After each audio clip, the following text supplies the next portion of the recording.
Bonjour et bienvenue à tous sur notre webinaire Fiscalité locale, les enjeux présents et à venir. Alors, je suis Lorenza Deveau, chef de projet marketing au sein d'Aiming et j'ai le plaisir ce jour d'animer ce webinaire.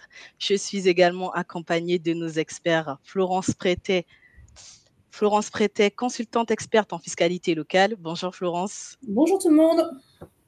Et d'Albertino Dos Santos, directeur du département consulting fiscal et finance. Bonjour Albertino. Bonjour Lorenza, bonjour à toutes et à tous. Alors, ce webinaire est bien sûr enregistré. À la fin de cette session, vous allez recevoir le lien de rediffusion ainsi que la présentation PDF. N'hésitez pas à interagir et à poser toutes vos questions dans l'onglet chat qui se trouve à votre droite. Également, nous allons vous proposer tout au long de ce webinaire 3 sondages. Donc, vous pourrez répondre et participer. Participer. Donc, ça sera affiché à partir d'une notification. Et je vous propose désormais de découvrir ensemble le programme qui va rythmer ce début de matinée. Alors, pour une première partie, Albertino, il abordera la rétrospective 2023, donc bilan, analyse et répercussions, ainsi que la prospective, donc ce qui vous attend. Ensuite, Florence mettra en avant la notion d'imposition, donc en termes de bureau, commerce et entrepôt, et elle vous partagera les bonnes pratiques à adopter. Je vais maintenant laisser la parole à Albertino et vous souhaite un très bon webinaire. Merci beaucoup Lorenza.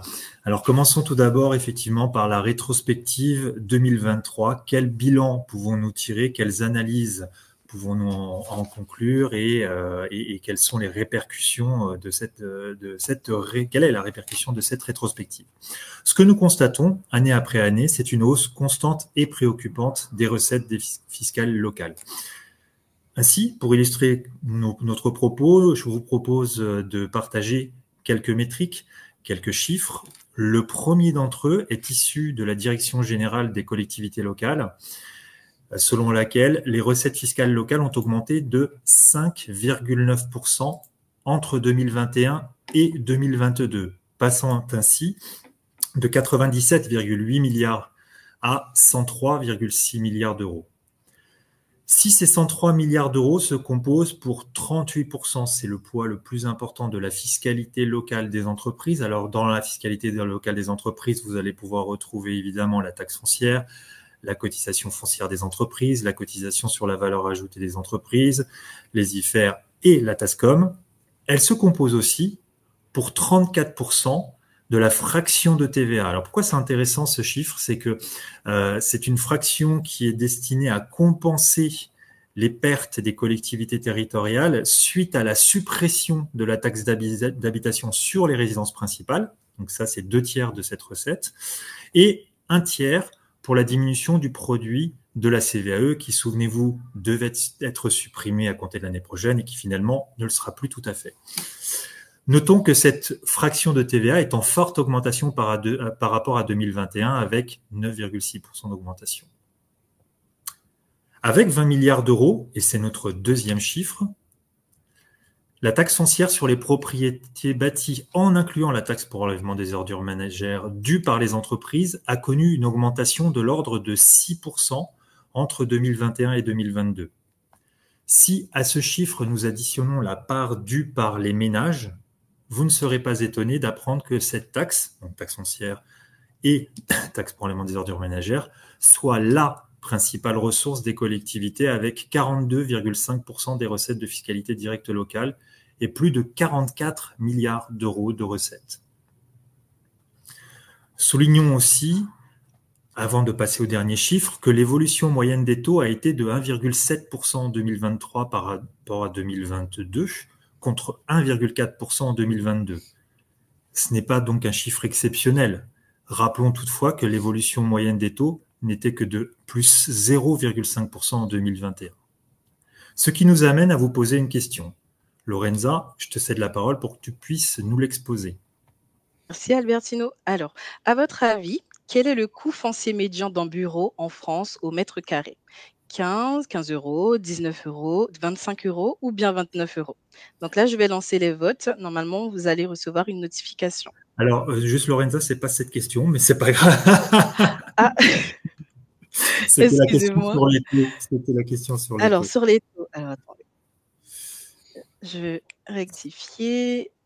Alors quel est selon vous le taux moyen? C'est bien ça? Le taux Exactement. moyen de taxe foncière sur les propriétés bâties en 2022. Est-ce 29, 39, 49 ou bien 59? Exactement. À vos votes, les À aléas vos du votes. direct. On fera le prochain. Du coup, vous avez déjà un Après. teaser pour Voilà, la c'est le teaser. Oui, deuxième question. je vais fermer le voilà. Donc nous allons vous laisser quelques secondes pour, répondre.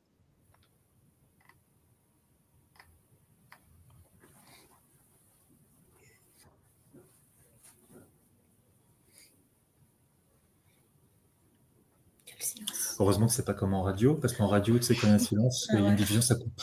Voilà. Là, rassurez-vous, nous restons en ligne. Ou pas. Alors, effectivement, les aléas du vote. Alors je vais relancer. Voilà, donc là normalement c'est bon. Dites-nous, hein, si vous avez bien accès, au sondage. Ça nous permet de rectifier le tir.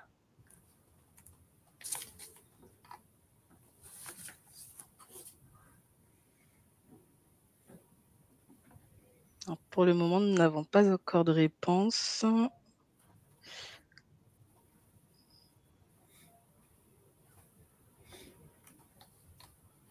Peut-être quelques difficultés, mais bon, si tel est le cas, c'est pas grave, on peut passer. Et, Ah bonjour, ça ne fonctionne pas. Ah oui, effectivement, donc les aléas du direct.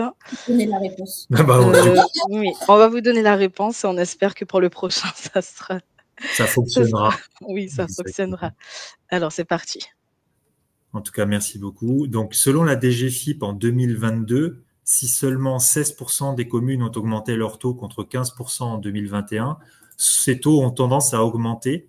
En effet, le taux de prélèvement moyen de taxe foncière sur les propriétés bâties est passé de 34,5% en 1999 à plus de 49%. C'était le chiffre que nous attendions et qui était la bonne réponse en 2022. La bonne réponse était donc 49%. Passons maintenant au second volet, aux analyses, suite à cette première overview, les analyses et les répercussions.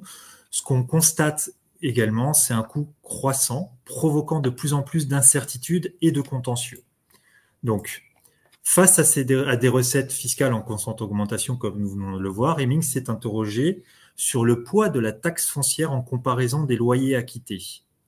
Nous nous sommes livrés à l'exercice, et si le résultat est hétérogène, puisqu'il oscille entre 2 et 17%, il est, et c'est notre premier chiffre, en moyenne de 11% d'un loyer d'un immeuble.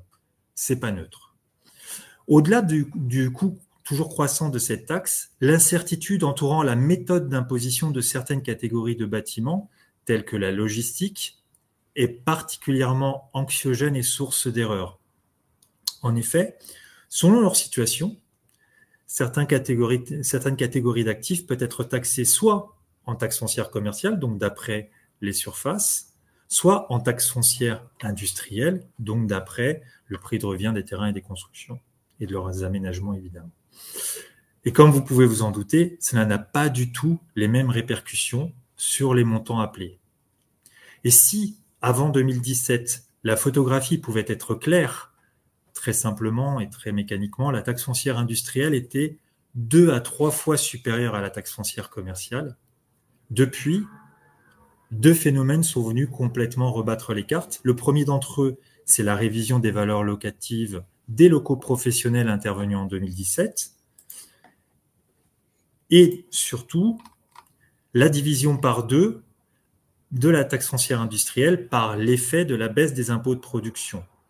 Donc, vous avez d'un côté une taxe foncière commerciale qui a été recalculée à compter de 2017, d'après de nouvelles méthodologies, d'après de nouveaux tarifs, une nouvelle classification des bâtiments, et de l'autre, une taxe foncière industrielle qui a été divisée par deux. Donc, vous avez des situations où, selon justement la situation géographique où vous êtes, mais aussi, et c'est notre deuxième chiffre, un seuil de 500 000 euros à partir duquel un établissement peut être requalifié en établissement industriel. Alors, c'est quoi ce seuil de 500 000 euros? C'est le seuil qui est appréhendé à partir duquel vous avez dépassé vous avez des installations techniques et des matériels et outillages s'ils dépassent ce seuil-là, à ce moment-là, vous cochez une des premières cases qui est une présomption de taxe foncière industrielle. Pour faire très simple, évidemment, c'est plus complexe, mais retenez juste ce chiffre-là, 500 000 euros, installation technique et matériel et outillage. Si vous dépassez cela, vous pouvez basculer en taxe foncière industrielle. Et parfois, c'est ça qui est intéressant, ça peut être avantageux au regard de la taxe foncière commerciale. Donc, vraiment, vous voyez, et alors, je les ai pas cités, mais typiquement, dans cette catégorie d'actifs à risque, vous allez retrouver tout le secteur de la logistique, les entrepôts notamment. Face à ce poids de la taxe, face à cette incertitude, il n'est pas surprenant qu'il y ait de plus en plus de contentieux, et c'est ce qui nous amène à vous poser une deuxième question, en espérant que celle-ci fonctionne. Lorenza, je te cède à nouveau la parole pour que tu nous l'exposes. Alors, deuxième question, deuxième sondage. En 2022, cette fois-ci, c'est Laven Albertino. En 2022, combien de décisions, toutes juridictions confondues, ont été rendues en matière fiscale et d'urbanisme? Donc là, je vais lancer le sondage. Est-ce que vous pouvez le voir, hein? Est-ce que vous pouvez répondre? Mais surtout le voir. Un peu limitant comme sondage. Alors, de mon côté, ça a l'air de charger.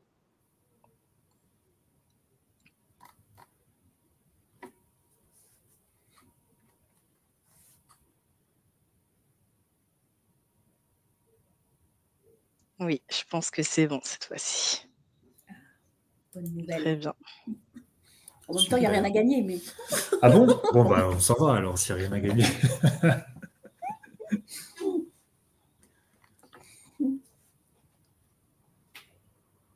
Ok.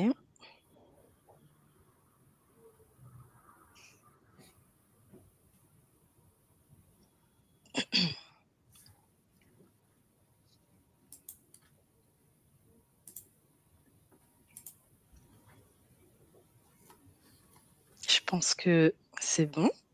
Oui. Alors, on va fermer les votes. Donc, on a deux réponses qui arrivent en tête. Donc, avec 40%, donc 40% des personnes pensent que le chiffre exact, c'est 33 100. Et avec 36%, 44 100. Voilà. Eh ben, écoutez, bravo à tous ceux qui ont répondu 33 100. Vous êtes pile poil dans le bon chiffre, puisque en 2022, ces 33 000 décisions rendues en matière fiscale et d'urbanisme représentent plus de 14% des contentieux globaux. Alors 14%, comme ça n'a pas l'air énorme, mais ce qu'il faut savoir, c'est que les principaux contentieux qui ont été portés devant les tribunaux, toutes juridictions confondues, portent sur la fiscalité des personnes et notamment pas seulement la fiscalité, pardon, mais sur les personnes et notamment toute la partie propre à la nationalité, à la régularisation, etc. Donc, c'est derrière ce contentieux, le contentieux rendu en matière fiscale et d'urbanisme est le principal contentieux. Donc, le deuxième et principal contentieux en matière, concernant plutôt les entreprises, dirons-nous. Donc voilà. Sur le bilan, la rétrospective, ce que nous pouvions dire. Si nous nous intéressons maintenant à la prospective, qu'est-ce qui vous attend?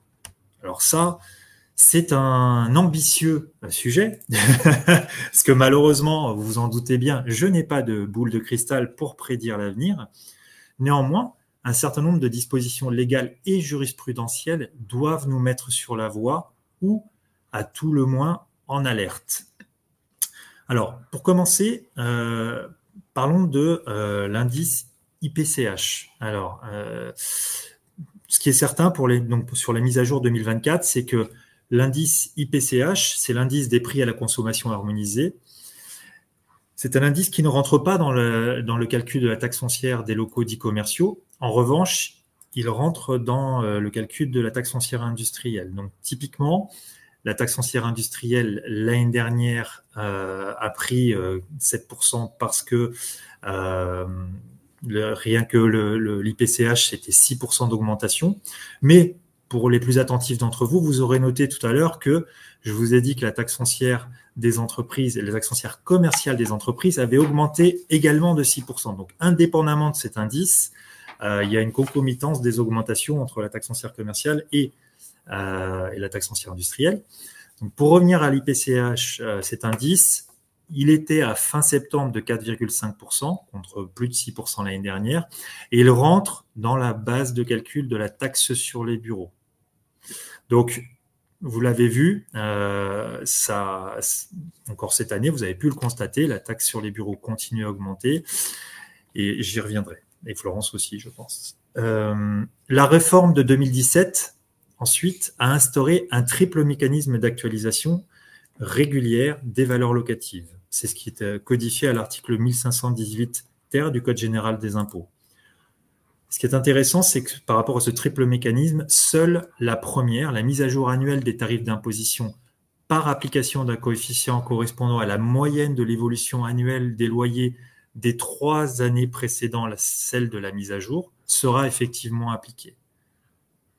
Les deux autres, la modification des coefficients de localisation et l'actualisation de l'ensemble des paramètres d'évaluation des valeurs locatives, des limitations des secteurs d'évaluation, détermination des tarifs et application des coefficients de localisation, a été décalée.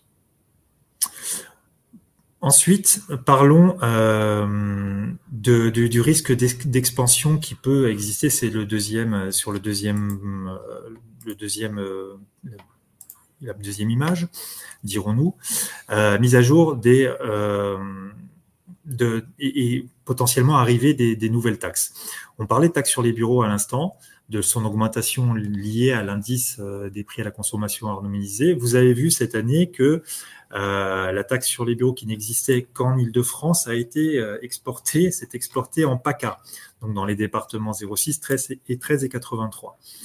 Si la tarification est moindre qu'à Paris, il y a bien évidemment un risque de croissance significative en 2024 et les années ultérieures. Par ailleurs, si la taxe sur les surfaces de stationnement n'a pas encore été instaurée en PACA en 2023, il est fort probable qu'elle fasse son apparition.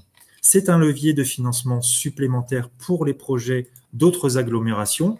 On peut légitimement s'interroger sur sa mise en place sur des agglomérations telles que l'agglomération lyonnaise ou toulousaine, par exemple. Il faudra évidemment suivre cela dans les prochains projets de loi de finances. Et pourquoi je vous parle de cette taxe plus spécifiquement, c'est que en 2022, dans 15 arrondissements de Paris, le coût cumulé de la taxe sur les bureaux et de la taxe sur les surfaces de stationnement dépassait le coût cumulé de la taxe foncière et de la taxe pour enlèvement des ordures ménagères. Cet écart était parfois très conséquent, comme dans le 16e arrondissement de Paris, où la TB représentait 73% du coût global. L'augmentation de la taxe foncière vient par endroits. Alors, l'augmentation des taux en taxe foncière, pour être précis, vient par endroits relativiser cette balance au titre de 2023, mais la taxe sur les bureaux pèse en tout état de cause de façon importante. Enfin, et c'est le dernier point sur lequel je voulais insister, il faut suivre la jurisprudence, il faut être en veille constante. On peut parler des contentieux de place, les contentieux destinés à contester la taxe pour enlèvement des ordures ménagères qui ont connu un essor assez important, notamment sur d'autres agglomérations que Paris à partir de 2017-2018, dirons-nous, qui se sont exportés sur d'autres agglomérations de France. Aujourd'hui, ce contentieux est en train de se tarir. J'ai cité aussi la CSPE, on n'est pas dans le cadre de la taxe foncière commerciale, mais c'était un contentieux de place tellement important. Et pourquoi je vous en parle quand même? Parce que c'est un contentieux qui a été lancé en 2013 et dont les premiers remboursements ont commencé en 2021, c'est-à-dire 8 ans après, et encore aujourd'hui en 2023, certains clients se font rembourser. Et on a permis, en saisissant la commission de régulation de l'énergie, de délester les tribunaux administratifs du sujet. Donc, ces contentieux de place, S'ils se tarissent, il faut néanmoins être en veille constante parce qu'ils peuvent arriver, et c'est le deuxième point, et parfois ils arrivent sur des temporalités qui sont pas forcément les meilleures pour les contestations. Je m'explique. Je vous donne 2 exemples par rapport à ça. Le premier d'entre eux, en matière de taxes sur les bureaux, c'est le Conseil d'État de 2021, la Société des transports du Val d'Oise, où le Conseil d'État précise que des dépendances immédiates et indissociables des surfaces de stationnement telles que les voies de circulation interne desservant les emplacements de stationnement ne sont pas taxables. C'est un revirement de jurisprudence et un revirement de doctrine administrative et qui est intervenu en octobre, qui a permis aux entreprises de contester justement ces voies de circulation lorsqu'elles les avaient du coup à tort déclarées. Le deuxième exemple ne concerne pas la taxe foncière commerciale, mais est intéressant sur la temporalité des choses. C'est GKN Driveline, qui est un véritable coup de semonce en matière de taxe foncière industrielle, qui est là encore un revirement de jurisprudence. Et ce qui est intéressant, et c'est pour ça que je voulais le partager avec vous, c'est une décision du 11 décembre 2020. Ce qui fait que, basé sur cette décision, il a été possible de contester un trop versé de taxes foncières et de CFE 2019. Mais il restait 20 jours pour contester. Donc, nous sommes le 30 novembre. Peut-être que sur le mois de décembre, à la manière de GKN Redline, une décision interviendra et vous permettra de rebondir sur la contestation d'une taxe ou d'une autre. Voilà ce que j'avais à vous dire. Je pense en avoir terminé et par conséquent, je vais céder la parole à la sémillante Florence.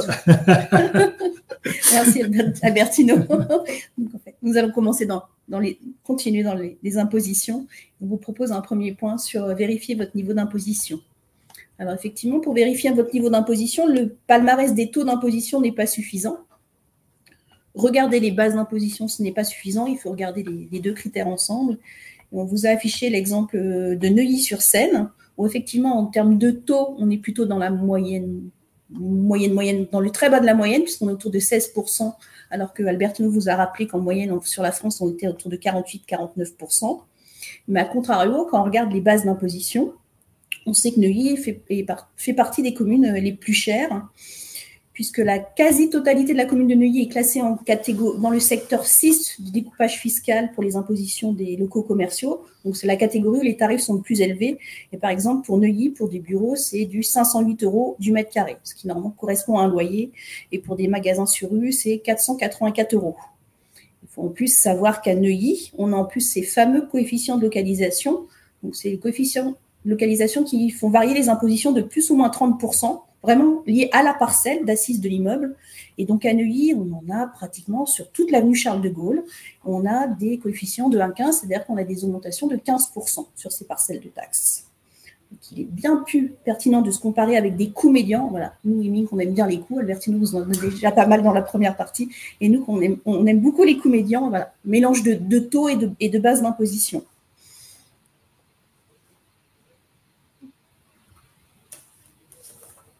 Voilà. Alors, nous proposons maintenant, depuis de nombreuses années, notre baromètre des coûts fonciers. C'est la 15e édition cette année, avec une grande nouveauté, puisqu'avant, on ne parlait que des bureaux, et maintenant, on a élargi le baromètre aux commerces et aux entrepôts. Donc, ce sont des chiffres issus de toutes les missions d'audit qu'on mène depuis plus de 20 ans, enfin, plus de 25 même. Et voilà, et on vous propose un petit sondage, Lorenza. Oui. Alors, dernier sondage que je vais lancer. Le dernier et le premier. Alors, donc, à votre avis, effectivement, à votre avis, quel est le coût foncier médian d'un bureau en France au mètre carré? Donc, 15 € par mètre carré, 19 €, 25 € ou bien 29 €? À vos votes. À vos votes. Alors, dites-moi si vous le voyez, hein, toujours.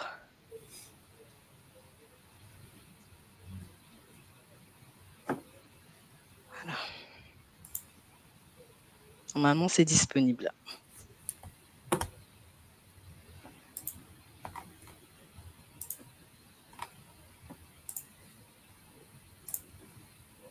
C'est très long, 30 secondes en fait. Effectivement. Surtout quand on a la réponse.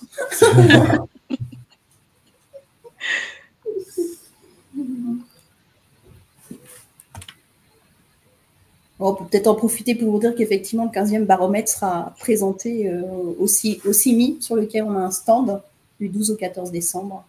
Et vous êtes évidemment les bienvenus. Tout à fait.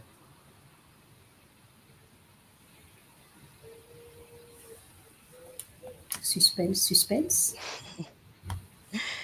Alors, nous avons des réponses. Donc, les deux premières réponses, les deux réponses qui viennent en tête. Alors, on a le 19 euros, donc avec 36%, et puis 43%, 25 euros. D'accord. Alors, nous allons voir la réponse. La réponse, oui. Et donc, effectivement, c'est 19 euros. Et donc, c'est évidemment une moyenne, une médiane même, puisque, par exemple, si je reprends mon exemple de Neuilly qui était sur le slide précédent, Neuilly, on tourne plutôt autour de 31 euros du mètre carré. On vous a donné aussi un chiffre médian pour les commerces. C'est 15 euros du mètre carré et c'est peut-être la typologie d'actifs où il y a la plus grande amplitude sur le territoire en termes de coûts. Parce que dans le système même d'imposition, en fait, on a plusieurs catégories d'immeubles, de commerce, les moins de 400 mètres carrés, les plus de 400, les plus de 2500, avec sur rue, pas sur rue. Et donc, les grilles tarifaires qui s'appliquent derrière sont très larges. Pour les entrepôts, on tourne autour des 7 euros du mètre carré. Donc, quand je parle d'entrepôt, je parle d'entrepôt classique, et non pas tout ce qui est évalué en méthode industrielle. Et 7 euros, oui, c'est plutôt assez uniforme. On peut baisser jusqu'à 3 euros du mètre carré dans certaines communes, voilà. Mais 7 euros, c'est plutôt assez uniforme sur les territoires, assez bizarrement, puisque taux et base, voilà, ça donne un chiffre à peu près moyen qui est vraiment représentatif. Alors, je mets évidemment une limite à ces chiffres. Ça, c'est mon côté expert, parce que moi, les stats, c'est bien, mais moi, je gratte les petits mètres carrés, les petits euros.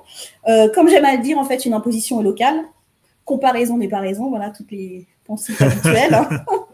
Voilà, on sait qu'il y a des exonérations possibles qui sont appliquées à tort ou à raison. De temps en temps, l'administration ne fait pas bien son travail, ou fait bien son travail, ça dépend de quel contenu on est. Voilà, quand on a une exonération de taxes d'enlèvement des ordures ménagères, effectivement, ça fausse un peu la statistique. Des exonérations pour construction nouvelle, ça fausse aussi la statistique. Je propose de passer à la dernière partie de notre webinaire. Voilà, quelques bonnes pratiques à adopter. Alors, la première bonne pratique, j'ai envie de dire, c'est vérifier la continuité de votre imposition. Alors, pour vous soustraire de l'évolution des taux, alors, vous ne devez pas uniquement comparer les taxes de l'année précédente aux taxes de l'année que vous recevez. Vous devez regarder l'évolution des bases d'imposition. Et là, je vous ai affiché l'exemple le plus parlant de l'année 2023. C'est un exemple sur la commune de Paris, où effectivement, on est passé d'un taux communal de 13,50% en 2022 à un taux 2023 de 20,50%. Donc, naturellement, la taxe 2023 a forcément augmenté du fait du taux d'imposition. Et quand après, si vous regardez, en fait, la bonne comparaison, c'est d'aller regarder votre base d'imposition. Alors, pour ça nécessite d'avoir les deux avis d'imposition sous les yeux, ce que vous n'avez peut-être pas en général parce que vous regardez plutôt l'évolution des taux. Donc, il faut ressortir les avis d'imposition et regarder les bases d'imposition. Là, on a à peu près 266 000 en 2022. On a 269 000 en 2023. On retombe sur un taux d'évolution de 1,4%, qui est le taux que vous a donné Albertino en début de la présentation. Je vais profiter justement quand on parle d'évolution des bases. On a beaucoup entendu une évolution des bases de 7%. 7%, c'est beaucoup. Ça concernait les locaux industriels et les locaux d'habitation. C'est pour ça qu'on ne les a pas repris dans cette présentation. Voilà, c'est pas le même système d'évaluation. En taxe foncière des locaux professionnels, on est sur des grilles tarifaires calées sur des loyers et les loyers n'ont pas évolué de 7% dans toute la collecte que fait l'administration. Donc, première bonne pratique, regardez les bases d'imposition plutôt que les taux. La seconde bonne pratique, et ça répond à une question qui nous est souvent posée, à savoir, est-ce que mon immeuble, enfin la taxe foncière de mon immeuble, bénéficie-t-il bien de l'exonération partielle pour construction nouvelle? Alors, pour rappel, c'est une exonération sur 2 ans, sous réserve que le propriétaire ait bien souscrit les déclarations à l'achèvement dans les 90 jours suivant l'achèvement. Et depuis 2021, en fait, avec la suppression de la taxe d'habitation et le regroupement des taux, la part départementale qui est passée sur la commune, c'est une exonération qui est appliquée sur 40% de la base imposable, sauf pour les taxes perçues par les EPCI. Ça, c'est le jargon administratif. C'est moins lisible qu'avant parce qu'avant, on regardait la colonne commune, on voyait que pendant 2 ans, on n'avait pas de base d'imposition, on se posait beaucoup moins la question, on savait que l'exonération était appliquée. Maintenant, vous pouvez le voir quand même. Voilà, vous prenez, sur l'exemple, en fait, vous comparez la part de la taxe qui devrait être exonérée, c'est-à-dire la part de la commune, les 282 295 €, à la base d'une part qui n'est pas exonérée. Donc là, par exemple, j'ai pris la taxe d'enlèvement des ordures ménagères, voilà, qu'on fait le ratio de 282 295 sur 473 170. Voilà, on a 59,6%, soit 60%, donc on a bien 40% d'exonération. Bon, il y a toujours une limite à l'exercice. Là, quand on parle de cette exonération construction nouvelle, c'est sur un immeuble neuf, c'est-à-dire tout est exonéré. Si vous avez fait uniquement un agrandissement, l'exonération sera que sur l'agrandissement, donc effectivement beaucoup moins lisible sur les avis d'imposition. Avant que tu passes à l'exemple, à la bonne pratique suivante, je vais rebondir sur ce que tu viens de dire, notamment à la lumière également des coefficients de localisation dont tu as parlé tout à l'heure sur Neuilly. Je veux citer l'exemple d'un client qu'on a accompagné pour montrer l'importance de effectivement bien suivre ces coefficients de localisation et ces abattements pour construction, ces exonérations pour construction nouvelle. Parce qu'on a accompagné comme ça un client sur un secteur très très bien desservi du point de vue des transports en commun, qui avait justement un coefficient de localisation de 1,15 et qui bénéficiait d'une exonération pour construction nouvelle. Il acquittait, alors c'était 3 beaux bâtiments, plus d'1 600 000 € de taxes foncières. L'année suivante, justement suite à une mise à jour de ces coefficients de localisation, le coefficient est passé de 1,15 à 1,30 et la société, lorsqu'elle a quitté 1 600 000 €, elle bénéficiait de ces 40% d'exonération sur la part communale. S'est retrouvé donc l'année suivante en perdant non seulement le bénéfice de cette exonération pour construction nouvelle, mais également en supportant de plein fouet ce changement de coefficient de localisation, qui est donc passé de 1,15 à 1,30. Elle est passée de 1 600 000 € de taxes foncières à 2 600 000 € de taxes foncières. Elle a pris 1 million d'euros. C'est colossal.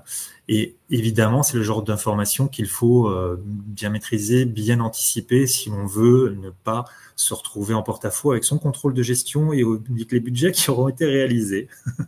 Voilà, oui, juste un exemple que je partage. Ça fait partie des informations, effectivement, les coefficients de localisation. On va dire que les communes, naturellement, communiquent plutôt sur les taux d'imposition. Exactement. Voilà, ce qui est côté marketing un peu favorable.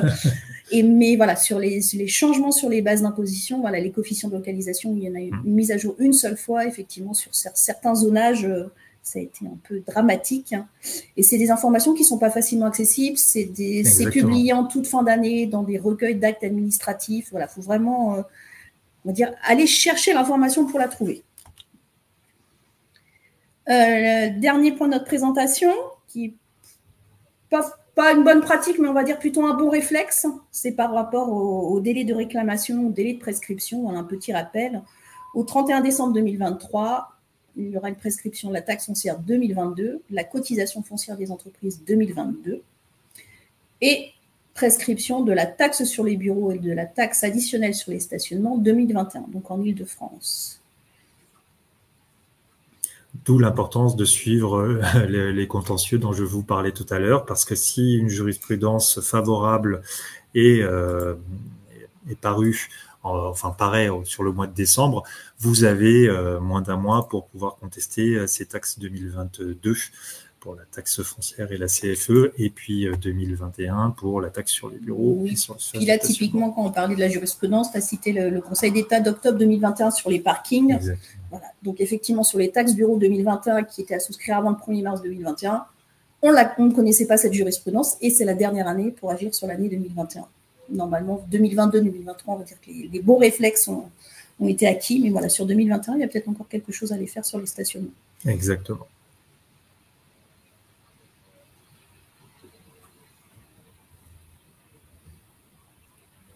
Merci Florence et Albertino pour cette présentation qui était très intéressante et très détaillée. Alors nous allons maintenant passer à la partie questions-réponses. Donc si vous avez des questions, n'hésitez pas à les poser. Donc nous allons commencer par la première. Donc connaissez-vous les tarifs 2024 de la taxe sur les bureaux pour 2024? Florence, Albertino, Qui d'entre vous souhaite y répondre? Ça, c'est la boule de cristal. Non, ils sont pas encore publiés. De toute façon, ils sont toujours publiés à la dernière limite du 1er mars, comme pour les formulaires à remplir. Hein. On sait qu'ils arrivent très peu de temps avant le 1er mars. Non, après, on sait que ça va forcément augmenter puisque c'est calé sur l'IPCH, voilà, IPCH inflation. Voilà, donc on sait que ce sera une augmentation de toute façon. Mais le chiffre exact, non, comme on ne connaît pas non plus le zonage, parce qu'on a 4 circonscriptions en taxe bureau, 3 en taxe additionnelle stationnement, avec des tarifs différents. Et il peut y avoir des modifications dans ce zonage, on va dire des modifications ponctuelles, hein, on ne va pas tout refondre encore une fois. Donc, non, sur le tarif 2024, non. Mais... On n'a pas de boule de cristal. En revanche, effectivement, comme on connaît à peu près le niveau d'inflation, ce qu'on vous disait tout à l'heure, c'est que autant l'année dernière, voilà, c'était supérieur à 6%. Là, on est déjà à plus de 4,5%. Il faudra voir fin novembre ce que ça donne. Les chiffres qui seront publiés pour fin novembre. Et ce seront ceux qui décideront justement la fixation de cet indice et du coup l'augmentation de cette taxe. Merci. Alors, question suivante. Comment savoir le coefficient, je pense que celle-ci c'est pour Florence, comment savoir le coefficient de localisation appliqué? Il y a-t-il un document officiel? Oui, si vous allez, alors c'est pareil, il faut le chercher, on pourra peut-être le diffuser, le lien, là, comme ça je ne l'ai pas. Dans impôt.gouv.fr, vous avez, il y a le découpage en secteur, il y a les grilles tarifaires et il y a les coefficients de localisation. Sur impôt.gouv.fr, vous avez des indicateurs. Après, il faut chercher votre section, votre parcelle cadastrale, mais oui, ça se trouve. Mais effectivement, ça ne se lit pas sur leur avis d'imposition. Très bien, merci Florence. Avez-vous une projection d'augmentation des taxes pour 2024 sur les surfaces de bureaux, s'il vous plaît? C'est la même question et la même réponse. Malheureusement, nous n'avons pas de chiffres précis. Pour les taxes sur les bureaux, on sait que l'IPCH rentre en considération. Pour le reste, ça sera à voir. Pour le reste, on sait que c'est les grilles tarifaires, c'est de la mise à jour, c'est un grand brassage, on va dire, de ce que collecte l'administration sur les loyers. Depuis la mise en place de la révision 2017, on n'a pas vu d'augmentation phénoménale et c'est un peu la différence avec le système de taxes foncières pour les habitations. Là, on est vraiment sur l'inflation, sur les locaux professionnels, on est sur les loyers. Donc, tant qu'il n'y a pas de gros changements dans les loyers, voilà, de toute façon, l'augmentation des loyers, c'est aussi calé. Il y a aussi un indice. Donc, normalement, il ne devrait pas y avoir de révolution. Nous, ce qu'on guette, c'est... on essaie de faire de la communication là-dessus, c'est quand on parle des taux d'imposition. On sait que la commune de Paris avait communiqué dès le mois de décembre sur l'augmentation des taux pour 2023. Donc voilà, on jette déjà un œil parce qu'effectivement, sur les budgets 2023, ça a impacté beaucoup les propriétaires et les occupants aussi. Mais voilà, après le reste... D'ailleurs, à Paris, face à une telle augmentation, un courrier avait été envoyé aux administrés pour les prévenir que ça allait fortement augmenter. Merci. Alors, en matière de taxes sur les bureaux et taxes sur les stationnements, pourquoi le tarif par mètre carré n'est pas le même pour les stationnements pour, évidemment, un même immeuble? Alors, en matière de taxes sur les bureaux et taxes sur les stationnements, pourquoi le tarif au mètre carré n'est pas le même? Normalement, c'est le même. Oui. Ou alors, je comprends mal la question.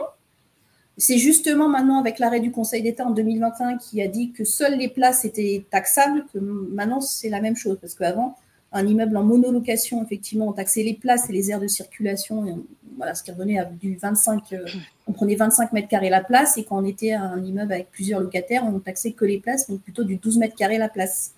Normalement, le tarif, c'est le même. Non, ce qui est un peu étrange, mais en même temps, c'est l'administration française, c'est qu'on taxe 2 fois les stationnements, les taxes sur la déclaration de taxes sur les bureaux et sur la taxe additionnelle sur les surfaces de stationnement. Effectivement, quand on additionne le tarif parking de la taxe bureau et le tarif parking de la taxe additionnelle sur stationnement, ça fait cher la place. Et on se demande toujours pourquoi il y a surtout 2 formulaires à remplir au même moment avec les mêmes indications. D'où le risque de voir la taxe sur les surfaces de stationnement aussi s'exporter en PACA, où la taxe sur les bureaux s'est déjà exportée. Très bien, merci. Et nous allons prendre une dernière question sur la taxe foncière industrielle. Comment se calcule le prix de revient, donc la base taxable? Alors, sur la taxe foncière industrielle, on n'est plus du tout sur une notion de surface, on est évidemment sur ce que je disais tout à l'heure, le prix de revient des immobilisations taxables. Et les immobilisations taxables en taxe foncière, ce sont les terrains, les constructions, les aménagements des terrains et des constructions. Vous avez un pourcentage qui est appliqué. Alors, depuis la baisse des impôts de production, il a été divisé par 2, mais ce pourcentage à lui seul ne suffit pas. Vous avez d'autres indicateurs qui viennent grever cette base. Vous pouvez, par exemple, si vous avez connu des opérations de restructuration, bénéficier d'un abattement parce que le grand jeu, alors ça, je parle aux plus anciens d'entre nous qui ont connu la taxe professionnelle, le grand jeu des entreprises, c'était de céder un site ou par le jeu de changement de forme de société, par le jeu d'un apport partiel d'actifs, d'une location-gérance, d'une fusion, de remettre des bases fortement diminuées. Et là-dessus, le législateur est intervenu pour dire non, il y a quand même une valeur locative plancher et au dessous de laquelle on ne peut pas descendre. Donc, de toute façon, ce mécanisme-là, aujourd'hui, peut bénéficier à hauteur de 10% maximum, mais c'est quand même 10% de gagné si votre valeur nette comptable est inférieure à 90% de la valeur brute d'origine. Ce qui compte, c'est toujours la valeur brute des immobilisations. Et puis, ce qui est intéressant, et notamment pour le secteur de la logistique dont je parlais tout à l'heure, c'est justement d'apprécier cette zone grise où les sociétés ne savent pas tout à fait si elles sont taxables en taxe foncière commerciale ou en taxe foncière industrielle. Évidemment, un vérificateur va plutôt avoir tendance naturellement à instruire à charge. Chez Inning, évidemment, nous pouvons vous accompagner à faire une véritable cartographie de votre imposition et à vérifier que vous êtes bien imposé selon la méthodologie qui est la vôtre. Et s'il y a des axes d'optimisation ou un risque, évidemment, nous saurons les identifier. J'espère avoir répondu à la question. Évidemment, ça nécessite d'autres développements, mais en tout cas, ce qui est certain, c'est que vous êtes sur une base comptable versus une base de surface en matière commerciale.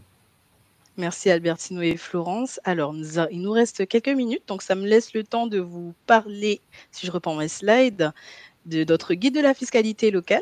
Donc, nous vous invitons à découvrir notre guide.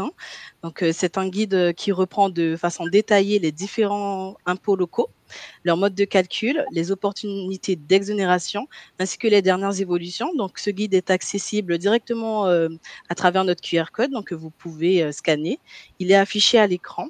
Donc, voilà, c'est vraiment un guide qui a été conçu pour vous accompagner autour de vos taxes, mais aussi vous y retrouverez les bonnes pratiques et puis les conseils de nos experts.